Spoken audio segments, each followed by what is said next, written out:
विद्यार्थ्यांनो, आज आपण इयत्ता 5वी मराठी सुलभ भारती पाठ क्रमांक 16 मी नदी बोलते या पाठाचा स्वाध्याय बघणार आहोत।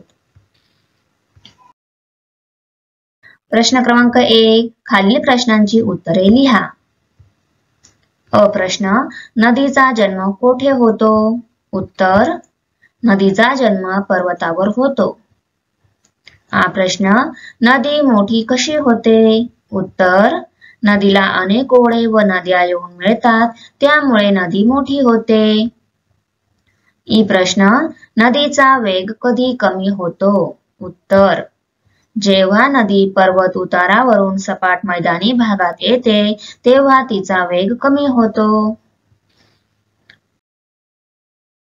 ई प्रश्न, नदीच्या पाण्याचा उपयोग लोक कशासाठी करतात? उत्तर, नदीच्या पाण्यावर वीज तयार होते, विजेवर कारखाने चालवतात, तसेच विजेमुळे शेतातील पंप चालवतात। लोक पिण्यासाठी नदीच्या पाण्याचा उपयोग करतात। नदी आपल्याला कोणता संदेश देते? उत्तर, पुढे पुढे जात रहा, थांबला तो संपला असा संदेश नदी आपल्याला देते। प्रश्न क्रमांक 2, पहिल्या 2 उदाहरणांचे निरीक्षण करा, त्यानुसार रिकाम्या जागा भरा।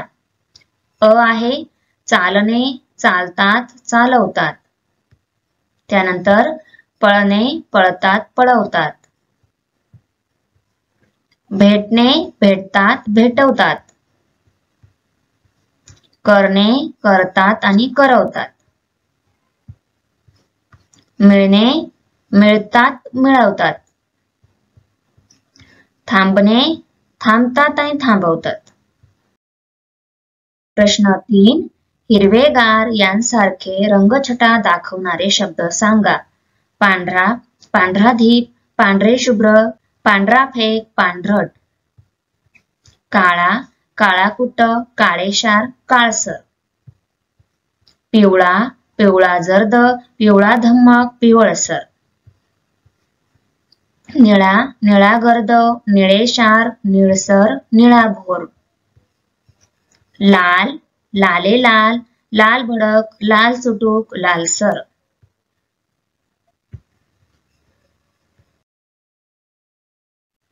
प्रश्न 4, थांबला तो संपला यासारखी सुवचने सांगा, सुवचनांचा संग्रह करा। स्वच्छता हाच परमेश्वर। अति घाई संकटात नेई। कष्टासारखे फळ नाही। वाचाल तर वाचाल। आत्मविश्वासासारखी दुसरी दैवी शक्ती नाही। प्रश्न क्रमांक 5, खालील शब्द वाचा व तसेच लिहा। हे शब्द आहेत तसेच लिहायचे आहे।